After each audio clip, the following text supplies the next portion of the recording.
Shri Swami Samarth. Good morning guys. तर आज अजिबात उठायचं मन नव्हतं, असं वाटत होतं झोपून राहू म्हणून, पण माझा गणू मला काय झोपून राहून देणार आहे? अजिबात नाही. सो तो माझ्या आधी उठलेला आणि खेळत होता. सो म्हटलं खेळत होता तोपर्यंत मी बेडवरती ना एक झोप काढून उठले आणि उठावंच लागलं फायनली, कारण की त्याला नाश्ता बनवायचा होता. सो मला बघा थंडी वाजते अजून पण, आणि मग मी नाश्ता बनवायला किचनमध्ये गेली तर प्रियांकाच्या चपात्या चालू होत्या. ऑलमोस्ट म्हणजे संपतच आलेल्या, आणि तिथे पाणी तापत ठेवलेलं आंघोळीसाठी. सो मग काय त्याला पण आंघोळ वगैरे घातली, नाश्ता भरवला आणि झोपवला. तो झोपला आणि झोपल्याच्या नंतर ना पटकन मी आवरलं, कारण की प्रियांका कशी थोडी आमच्या गडबडीमध्ये ती स्वयंपाक करून जाते आणि थोडं मेसी होऊन जातो किचन, तर मला स्वच्छता लागते. सो मग मी ते किचन वगैरे आवरत होते आणि आवरून मी आंघोळीलाच गेले. सो आंघोळ पण माझी पूर्ण नाही झाली, मला अर्ध्यातून बाहेर यावं लागलं, कारण की गणू महाराज आमचे उठलेले. सो त्याला घेतला आणि खेळवलं वगैरे, आणि मम्मी बाहेर गेली होती.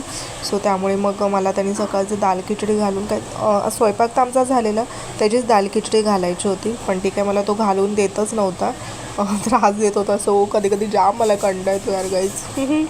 तर मग संध्याकाळी पण तो झोपला नाही, कारण की जेमतेम तुम्हाला सांगू का, सकाळी तो ना 1.5 तास झोपला होता.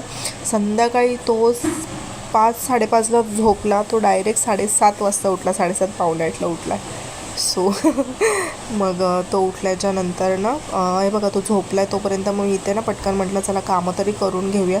सो मी इथे ना भांडी वगैरे घासून घेतली नाश्त्याची, आणि आजचा त्याचा टर्न होता तो डाळ केली होती, डाळ चपाती. सो डाळ चपाती त्याला मी भरवली आणि मग तो तोपर्यंत झोपूनच होता. सो म्हटलं चला पटपट आपण आवरून घेऊया. तर मग इथे मी एका साईडला बघा भात पण लावून घेत आहे. तर ना भात वगैरे लावून सगळं झाल्याच्या नंतर ना गाईस त्याला मी भरवलं, कारण की कसं माहिती उठल्याच्या नंतर ना मी त्याला काही खायला दिलं नव्हतं, फक्त दुधावरतीच होता तो.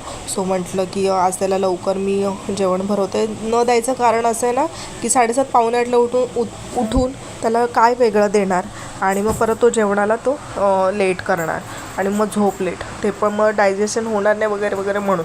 त्यापेक्षा म्हटलं आता काय नको, सध्या दुधावरतीच राहू दे. 8:30 पावणे 9ला मी त्याला जेवायला पण दिलं. सो जेवला वगैरे तो मस्त. आणि त्यांना काहीच आज काय माहीत नाही, सकाळपासून खूप इच्छा होती स्वामींकडे जाण्याची, पण काही जमलंच नाही, कारण की गणूच झोपून उठला 7:30 पावणे 8ला. सो म्हटलं ठीक आहे जाऊ दे, आपण उद्या वगैरे जाऊया. पण बोलतात ना स्वामींचा जिथे बुलावा असेल तिथे माणूस थांबत नाही. तर मग अचानक गेली, त्याला जेवण वगैरे भरवलं आणि राऊंड मारायला आम्ही गेलो होतो. सो म्हटलं चल, मंदिर पण चालू दिसलं आणि पटकन जाणं मी दर्शन घेतलं.